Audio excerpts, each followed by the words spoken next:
Yo, what's up mga boss idol? Ano nga ba ang English ng wala kang utang na loob?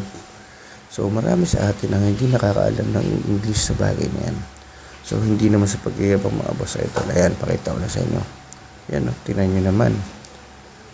Graduate tayo ng EDUC. So, syempre basic lang sa atin yan. Kung anong English ng wala kang utang na loob. So, ayan pa, tingnan nyo. Yan, may TUR ko. Yan, tingnan nyo mga grades ko dyan.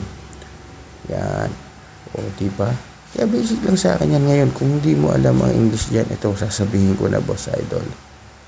Ang English dyan ay you have no credit inside. Ulitin ko. You have no credit inside. Sa Tagalog, wala kang utang na loob.